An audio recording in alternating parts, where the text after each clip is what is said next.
60 సంవత్సరాలు 70 సంవత్సరాలు 80 సంవత్సరాలు ఆయుష్కాలం ఇచ్చి నిన్ను భూమి మీద పంపించాను కదా.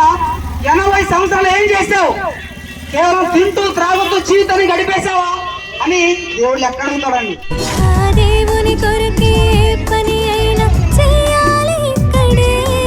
మరణిస్తే దేవునికి ఏమివ్వగలవు, ఇవ్వాలి ఇప్పుడే. మనుషుల ఎదుట యేసుని ఒప్పుకోవాలిగా, దూతల ముందు యేసు నిన్ను ఒప్పుకుంటాడుగా.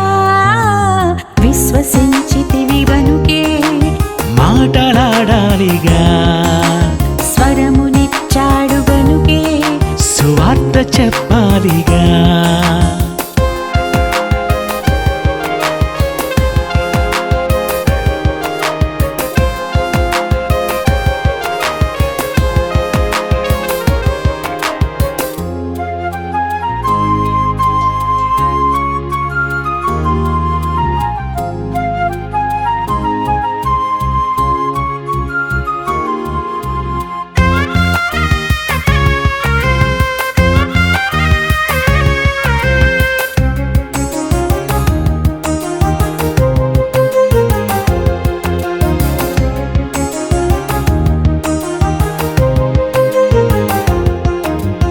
ఒప్పుకుంటే యేసు గూర్చి చెప్పుకోవాలిగా.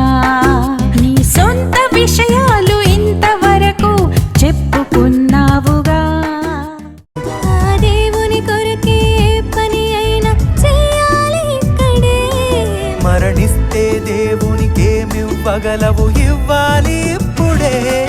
మరి ఎందుకు ఎందుకు ఎందుకు ఎందుకు భూమి మీద ఏదేదో చేద్దామని, పద ముందుకు ముందుకు ముందుకు ముందుకు తండ్రి అయిన దేవునిని చూద్దామని.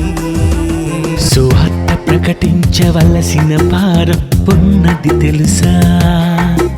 సువార్త నీవు ప్రకటించకపోతే నరకమే తెలుసా?